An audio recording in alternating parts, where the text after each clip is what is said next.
बहुत स्वागत है आपका। आप देख रहे हैं लोकतंत्र, मैं हूं आपके साथ नेहा दुबे। बात होगी बिहार की। बिहार में डोमिसाइल नीति की मांग छात्र कर रहे हैं और प्रदर्शन भी लगातार होता जा रहा है। उनका कहना है कि इस नीति के कारण उन्हें सरकारी नौकरी और शैक्षणिक संस्थानों में आरक्षण नहीं मिल पा रहा है। छात्रों का आरोप है कि नीति के कारण बाहरी लोगों को लाभ मिल रहा है, जबकि स्थानीय छात्रों को नुकसान हो रहा है। छात्रों ने डोमिसाइल पॉलिसी पर विरोध प्रदर्शन किया और नीति को बदलने की मांग की है। छात्रों ने सरकारी नौकरी और शैक्षणिक संस्थानों में आरक्षण की मांग की है और कहा है कि स्थानीय छात्रों को प्राथमिकता मिलनी चाहिए। छात्रों का आरोप है कि नीति के कारण बाहरी लोगों को लाभ मिल रहा है, जबकि स्थानीय छात्रों को नुकसान हो रहा है। छात्रों ने डोमिसाइल पॉलिसी को बदलने और स्थानीय छात्रों को आरक्षण देने की मांग की है। उनका कहना है कि जब तक मांगे पूरी नहीं होती तब तक उनका विरोध प्रदर्शन जारी रहेगा। पटना में छात्रों का विरोध प्रदर्शन हो रहा है। बता दें आपको, डोमिसाइल पॉलिसी के खिलाफ एक महत्वपूर्ण मुद्दा यहाँ पर बनता हुआ दिखाई दे रहा है। वहीं आरजेडी नेता तेजस्वी यादव ने मुख्यमंत्री नीतीश कुमार को पत्र लिखकर आर्थिक रूप से कमजोर वर्गों के लिए आरक्षण की मांग की है। तेजस्वी यादव ने पत्र में कहा है कि आर्थिक रूप से कमजोर वर्गों को न्याय दिलाने के लिए आरक्षण बढ़ाना आवश्यक है। उन्होंने कहा है कि वर्तमान आरक्षण व्यवस्था जो है आर्थिक रूप से कमजोर वर्गों को पर्याप्त प्रतिनिधित्व नहीं मिल पा रहा है। उधर भाजपा ने प्रवासी बिहारियों को अपने पक्ष में करने के लिए विशेष अभियान शुरू कर दिया है।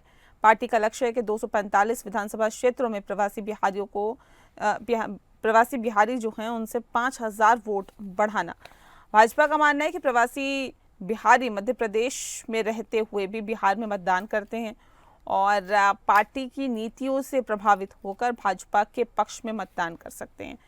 इसी ताने बाने पर आज हम इस सियासत में समझने की कोशिश करेंगे, क्या नफा और क्या नुकसान हो सकता है। इसी पर आज हम विशेष चर्चा करेंगे।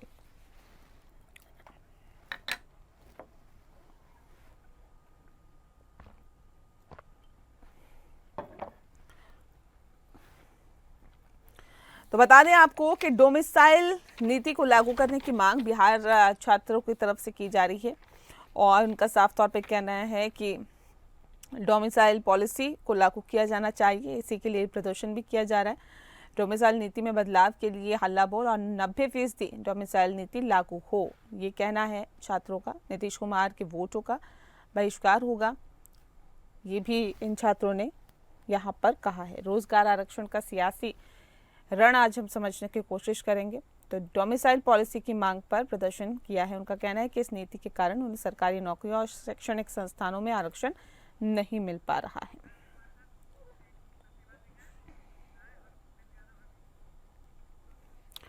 और इस विषय पर तफसील से चर्चा करेंगे। खास मेहमान हमारे साथ मौजूद हैं, उनसे आपका परिचय करा देते हैं। इस वक्त हमारे साथ प्रतिभा सिंह जी हैं, प्रवक्ता हैं जेडीयू की। प्रतिभा जी, बहुत बहुत स्वागत है आपका। हमारे साथ प्रमोद सिन्हा जी जुड़ गए हैं, प्रवक्ता हैं आरजेडी की। बहुत स्वागत है प्रमोद जी आपका। और भूपेंद्र यादव जी हमारे साथ जुड़ गए हैं, जो कि राजनीतिक विश्लेषक है। बहुत बहुत स्वागत है।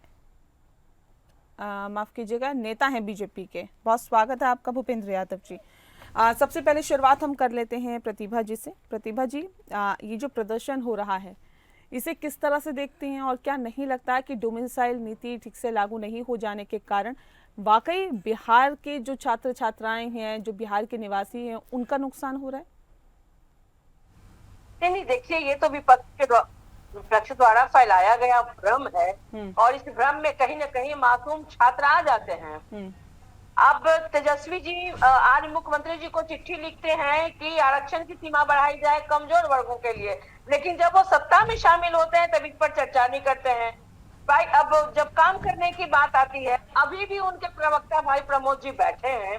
जब चर्चा शुरू होगी तो कहेंगे कि 17 महीने के अल्पकाल में हमारे नेता ने इतनी नौकरी देने का काम किया, इतना रोजगार देने का काम किया। जब ये उसकी चर्चा करते हैं तो इस बात की चर्चा क्यों नहीं करते हैं कि डोमिसाइल नीति पर जो आज इन्होंने बवाल खड़ा करवा दिया है, छात्रों को गलत मैसेज पास करके, तो उस समय इन्होंने क्यों नहीं चर्चा की थी? जब ये सरकार में शामिल थे तो इनको उस पर काम करना चाहिए था। ये डिप्टी सीएम थे, जब ये डिप्टी सीएम होकर के कहते हैं कि हमने इतने लोगों को नौकरियां बांटी, तो क्या इस पर उनको काम नहीं करना चाहिए था? ठीक है। जब वे सरकार में शामिल होते हैं तो ठीक है प्रमोद जी, जवाब दीजिए। आज आप चिट्ठी लिख रहे हैं, आज आपको लग रहा है कि देखिए वाकई उन छात्रों को उनका हक नहीं मिल पा रहा है, आर्थिक रूप से पिछड़े हुए हैं बिहार के छात्र, लेकिन जब आप सत्ता में होते हैं तब क्यों नहीं करते इस पे काम? तब तो आपको मांग करने की जरूरत भी नहीं होती, सत्ता में थे आप, काम कर लेते इस पे। नेहा जी, अभी हम प्रतिभा सिंह जी को सुन रहे थे, बड़ा अच्छा लगा कि इन्होंने विपक्ष से ही सत्ता में रहते हुए विपक्ष से सवाल कर रहे हैं। जो डोमिसाइल नीति की बात है, जो छात्र जो मांग कर रहे हैं उनका मांग जो है पूरी तरह से जायज है। और हमारे नेता आदरणीय तेजस्वी प्रसाद यादव जी ने भी कहा है कि हमारी सरकार बनेगी तो मैं डोमिसाइल नीति लाऊंगा, 100% डोमिसाइल नीति लाऊंगा। और जहां तक सवाल इन्होंने कहा कि 17 माह के जो अल्पकाल में जो ये बोल रही थी, तो 17 माह के अल्पकाल में जितने काम हुए, जब देखिए बात 2020 बिहार विधानसभा चुनाव की होगी तो उस समय 4.5 लाख रिक्त पद पड़ा हुआ था और हम लोगों ने वायदा किया था कि सरकार में हम आएंगे तो हम 10 लाख सरकारी नौकरी देने का काम करेंगे, ना नियोजन के आधार पर ना संविदा के आधार पर, सीधे जी की बात हमने कही थी। मात्र 12,000 वोट के अंतर से हमारी सरकार नहीं बन पाई, लेकिन 9 अगस्त 2022 को जब हमारी सरकार बनती है और उसके बाद देखिए कितनी तेजी से हम उस पर काम करते हैं कि मात्र 17 माह में 5 लाख से अधिक सरकारी नौकरी देने का काम किए। यही भारतीय जनता पार्टी के लोग कहते थे कि धरती पर भगवान भी आ जाएंगे तो नियोजित शिक्षक को राजकर्मी का दर्जा नहीं मिलेगा, लेकिन उस 17 माह के दौरान हम लोगों ने वो भी करवाने का काम किया। जातीय सर्वे करा करके आरक्षण के दायरा को हम लोगों ने बढ़ाने का काम किया और 65% प्लस 10% जो EWS का था उसको यथावत रखते हुए 75% जो है आरक्षण के दायरा को बढ़ाने का काम किया। और लगातार हमारे नेता आदरणीय तेजस्वी प्रसाद यादव जी ने उस समय तो पूरा बिहार से पास करके उसको केंद्रीय कैबिनेट में भेजा गया था इसको 9वीं अनुसूची में शामिल करने के लिए। और 2024 के लगातार जनसभाओं में हमारे नेता आदरणीय तेजस्वी प्रसाद यादव जी यह कहते रहे कि इसको 9वीं अनुसूची में आप शामिल कराइए, लेकिन केंद्र सरकार ने इसको शामिल नहीं कराया, जिसका यह नतीजा हुआ कि जो 16% जो आरक्षण का दायरा बढ़ा था और उसका लाभ किसको मिलता, उसका लाभ बिहार के छात्रों को मिलता, लेकिन उनको जो है उनकी हकमारी हो गई, उनके आरक्षण को बढ़ाए हुए जो दायरा था। अब ये बताइए आप जो हालात और जो स्थिति है इस पे क्या मांग है आप लोगों की? छात्रों के साथ हैं आप लोग? नहीं, मांग नहीं, हम लोग पूरी तरह से जो है सहमत हैं कि जो छात्र जो मांग कर रहे हैं डोमिसाइल की, हमारे नेता ने साफ और स्पष्ट रूप से कहा है कि हमारी सरकार बनेगी तो हम डोमिसाइल नीति लाएंगे। छात्रों के हक की बात तो हमारे नेता करते आए हैं, इतना ही नहीं, गरीबी, महंगाई, भूखमरी, बेरोजगारी, इन तमाम मुद्दों को हमारे नेता ने कहने का काम किया। पलायन एक बड़ी समस्या है, 20 वर्षों से यहाँ मुख्यमंत्री नीतीश कुमार जी हैं, 11 वर्षों से डबल इंजन की सरकार है, बावजूद जो पलायन मुंह बाए खड़ा है और ये लोग न बिहार में एक इंडस्ट्री नया लगाने का काम किए, न इस पर कोई काम करने का काम किए। जब बिहार में 4.5 लाख उस समय रिक्त पद पड़ा हुआ था, सोचिए कि युवा जो है ओवर एज हो जा रहे थे, वही इस समय स्थिति जो है केंद्र सरकार में बनी हुई। ठीक है प्रतिभा जी, देखिए कह रहे हैं कि हमारी सरकार आएगी तो हम छात्रों की मांगों को पूरा करेंगे जो कि जायज है पूरी तरह से, तो मौजूदा सरकार नहीं करेगी क्या? मौजूदा सरकार जितना काम कर रही है इन्होंने कभी सोचा भी नहीं था, और खास करके राष्ट्रीय जनता दल जब ये बात करती है रोजगार की, नौकरी की, तो बिहार के लोग भी सुनकर हंसते होंगे, क्योंकि जब 15 वर्ष तक इनको काम करने का मौका मिला है इंडिपेंडेंट रूप से, तब इन्होंने कितने रोजगार दिए, कितनी नौकरियां दी। अब ये 7 निश्चय पार्ट 1 और पार्ट 2 के तहत माननीय मुख्यमंत्री श्री नीतीश कुमार जी ने नौकरी देने का काम किया, रोजगार देने का काम किया, इन्होंने योजना बनाई, और जब सरकार में शामिल होते हैं प्रतिभा जी कितने साल से आप सत्ता में हैं? ये काम हमने किया। आपकी पार्टी कितने साल से सत्ता में है और नीतीश कुमार कब से मुख्यमंत्री है, मुझे बताइए। नीतीश कुमार जी 2005 से बिहार की जनता के आशीर्वाद से मुख्यमंत्री हैं, लेकिन उससे पहले की आप बात कर रहे हैं, आप कितने साल पहले की बात कर रहे हैं कि वो जो सरकार थी, उस वक्त जो सरकार थी उसने क्या किया था? अभी आपकी तकरीबन नीतीश कुमार जी ने किया ना, नेहा जी, नीतीश कुमार जी ने किया ना। डोमिसाइल नीति लागू होगी या नहीं होगी? ये छात्र नहीं, ये छात्र क्लियर चाहते हैं। नहीं, क्लियर आप बताइए ना, डोमिसाइल पर आप लोगों की क्या स्ट्रैटेजी है, क्या चाहती है सरकार? लागू करेगी, नहीं करेगी, करेगी तो कैसे करेगी, नहीं करेगी तो क्यों नहीं करेगी? इसका जवाब दे दीजिए। देखिए, निश्चित रूप से अगर बिहार की जनता की मांग, बिहार के छात्रों की या बिहार की जनता की अगर कोई समस्या होती है, कोई जायज मांग होती है, तो माननीय मुख्यमंत्री श्री नीतीश कुमार जी ने आज तक कभी किसी मांगों को अनसुना नहीं किया। अगर उनकी मांगे जायज होंगी तो जरूर सरकार उस पर विचार करती आई है और करेगी भी। लेकिन अगर चुनावी स्टंट में अगर ये लोग फंसेंगे, विपक्ष के चुनावी स्टंट में अगर ये लोग फंसकर धरना प्रदर्शन आंदोलन करेंगे, तो सरकार इनकी बातों को नहीं सुनेगी। लेकिन अगर ये जायज मांग को उचित तरीके से, ये जायज है ये नहीं है, ये जायज है ये नहीं है, सरकार सुनेगी। ये जायज है ये नहीं है। डोमिसाइल बिल्कुल, देखिए अब ये ऐसा मामला है कि अकेले कोई एक दल इस पे काम नहीं करता। सर्वदलीय सभी दलों की बैठक होती है, उस पर निर्णय होता है और सभी दल बैठ करके एकजुट होकर के जरूर इन सभी चीजों पे काम करते हैं। ठीक है, मैं आ रही हूँ। भूपेंद्र यादव जी भी हमारे साथ जुड़ा हुआ। भूपेंद्र जी, बहुत स्वागत है आपका, एक बार फिर से मैं स्वागत कर देती हूँ। लेकिन सवाल इस बात को लेकर है, देखिए जिस बात का जिक्र हम लगातार कर रहे हैं, छात्र प्रदर्शन कर रहे हैं, डोमिसाइल नीति लागू करने की मांग कर रहे हैं ताकि बिहार के छात्रों को उनका वाजिब हक मिले बाहरी छात्रों के मुकाबले, यानी कि बिहार के छात्रों को ज्यादा तरजीह दी जाए। ऐसे में क्या इनकी मांग जायज नहीं है? क्या नहीं मिलना चाहिए उनको उनका हक? भूपेंद्र जी। हेलो जी, आवाज मिल रही है सर? सुन पा रहे हैं आप मुझे? आवाज क्लियर नहीं आ रही है मैम। आपकी सर आवाज बिल्कुल क्लियर आ रही है। अच्छा, हाँ, सवाल मेरा यही है कि जो छात्र मांग कर रहे हैं ये जायज है या नाजायज है, मुझे इतना बता दीजिए बस। देखिए ऐसा है कि इस देश में संविधान जो है सबको जो है अधिकार दिया है कि किसी भी प्रदेश में जाकर कोई भी व्यक्ति अपना जीवन यापन कर सकते हैं। और खास करके संविधान के राइट टू वर्क में प्रावधान है कि कोई भी देश का नागरिक कहीं भी जाकर नौकरी या रोजगार कर सकता है। इसलिए किसी भी स्टेट में यह नीति लागू नहीं है, ठीक है जी। लेकिन संविधान के प्रावधानों के खिलाफ जो हम लोग तो काम कर नहीं सकते, क्योंकि ये जब सरकार में आए थे 17 महीना के सरकार में हमारे आदरणीय leader of opposition Tejashwi ji, तो उन्होंने डोमिसाइल नीति को किस तरह से ये किया था और बाहर के लोगों को बुला करके जो है ना नौकरी देने का काम किया। तो ऐसी स्थिति में हम नहीं समझते हैं कि सबको राइट टू वर्क के तहत इस देश के अंदर में, मान लिया कि हमारा बिहार के नौजवान भी दूसरे प्रदेशों में जाते हैं, काम करते हैं, या राइट टू वर्क के तहत पूरे भारत में काम करने का अधिकार है। हर प्रदेशों का कोई भी नागरिक किसी भी प्रदेश में जाकर काम कर सकता है, अपना देश के नागरिक होने के नाते काम का अधिकार है। संविधान कह रहे हैं कि सरकारी नौकरियों में कम से कम हमें तरजीह मिले, बाहरी लोगों की बजाय बिहार में जो बेरोजगार है उनको ज्यादा तरजीह दी जाए, तो उसमें गलत क्या है सर?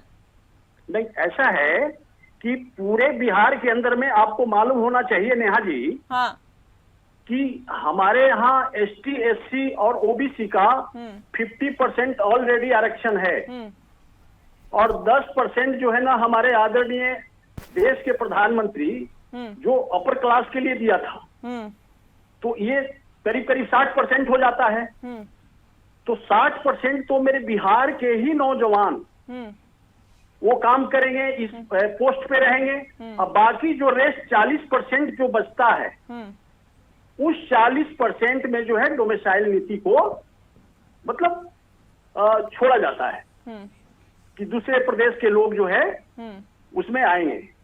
तो ये पूरे कंट्री के अंदर में है, पूरे भारत वर्ष में ऐसा नियम है।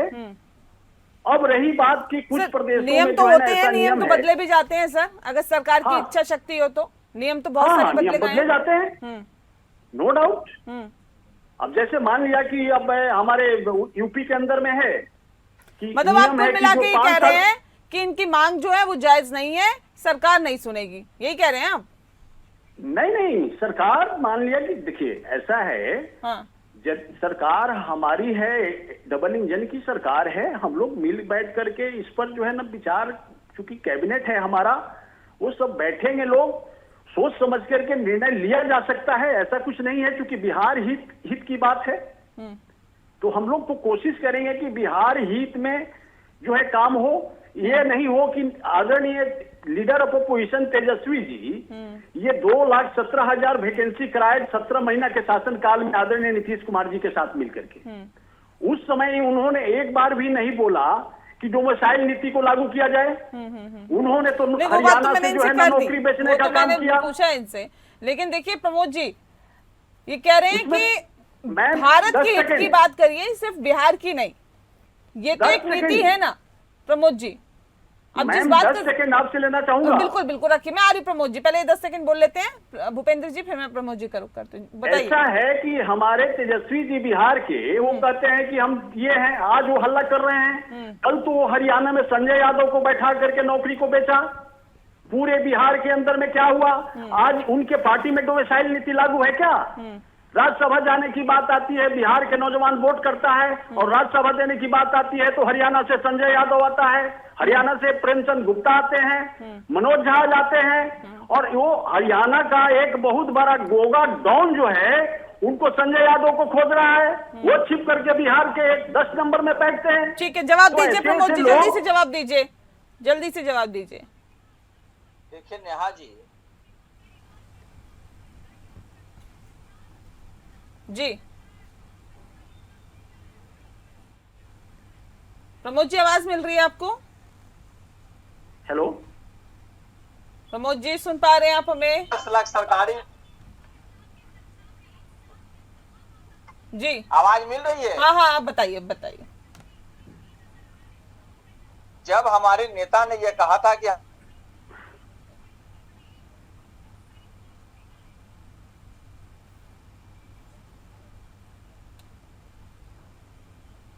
ठीक है, आवाज नहीं आ पा रही प्रमोद जी आपकी।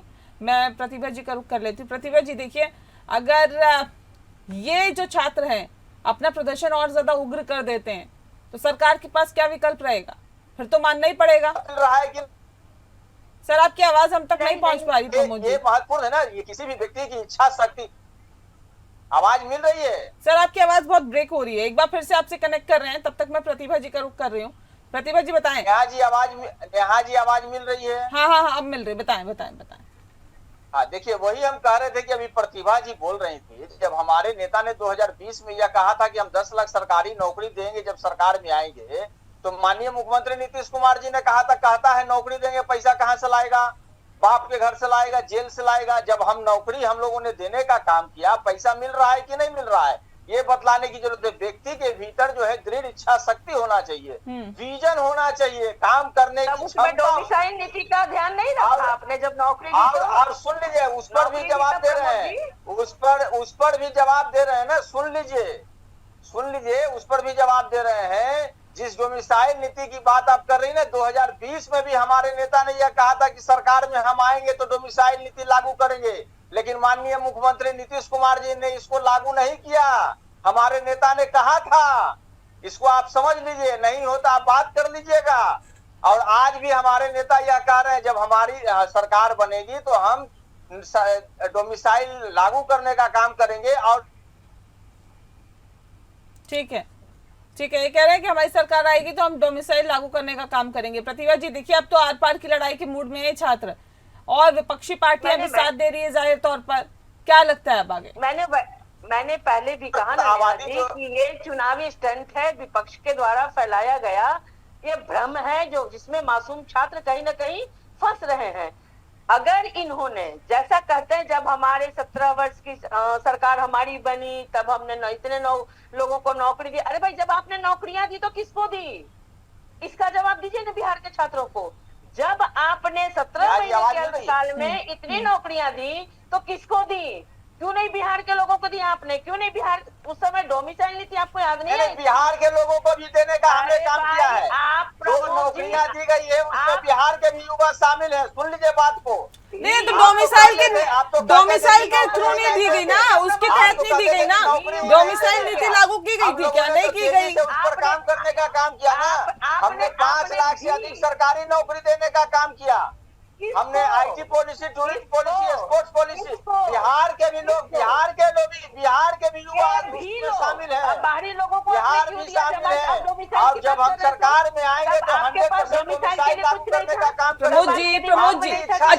बात बताइए, एक सेकंड प्रतिभा जी, एक सेकंड में आ रही हूँ, प्रतिभा जी आ रही हूँ। प्रमोद जी मुझे एक बात बताइए, आप ये डोमिसाइल नीति के तो बहुत फेवर में हैं, बिहार के कितने युवा बाहर नौकरी करने जाते हैं, और सभी राज्य अगर इस तरह की मांग करने लगेंगे वहां के लोग, तो बिहार की जो वासी है उनको क्या नौकरी मिल पाएगी? क्या वो नौकरी कर पाएंगे? आप थोड़ा धैर्य से इसका नेहा जी जवाब सुन लीजिए। हाँ। बिहार जैसे पिछड़े राज्य जहां से 3 करोड़ लोग प्रतिवर्ष पलायन करके दूसरे राज्य में जाते हैं जीवन गुजर बसर करने के लिए, आर्थिक सर्वे जो हुआ उसमें जो है 2/3 आबादी, 34% आबादी 6,000 रुपया से कम पर गुजर बसर कर रही है। उसकी अतिरिक्त 30% आबादी जो है 10,000 रुपया से कम पर। जब भयावह स्थिति बिहार की ऐसी है तो क्यों हम नहीं चाहेंगे कि बिहार के ही युवा बिहार में जो सरकारी नौकरी हो उसमें वो शामिल हो? हम क्यों नहीं चाहेंगे? देश की 10% आबादी बिहार में निवास करती है, 83% जो है ग्रामीण जो है वो बेरोजगार है युवा, 65% पढ़े लिखे युवा बेरोजगार हैं। तो उनके रोजगार देने की जवाबदेही और जिम्मेवारी किसकी है? 20 वर्षों से माननीय मुख्यमंत्री नीतीश कुमार जी हैं। पलायन रोकने के लिए इन लोगों ने क्या काम किया है? अपनी नाकामी छिपाने के लिए ये बार बार प्रश्न विपक्ष से करते हैं। इन लोगों ने क्या किया है? कितने उद्योग धंधे लगाने का काम किए हैं? ये तो सबने देखा है कि पलायन, महंगाई और नौकरी, बेरोजगारी, इसके लिए किसने क्या किया है ये देश की जनता ने देखा, और खासतौर पर कहीं ना कहीं बिहार की जनता ने तो देखा ही है, और वक्त आने पर इसका जवाब भी देगी। किसके जो शासनकाल है वो पसंद आया, किसका नहीं। हालांकि कई वर्षों से तो अब नीतीश कुमार ही है, तो आप कैसा काम है कैसा नहीं इसको बताने और जताने की जरूरत नहीं है ना सर। जो जनता में मैसेज जा रहा है उसके आधार पर ही तो सरकार बन रही है। वोट तो जनता ही देती है ना सर, जनता ही जनार्दन होती है ना।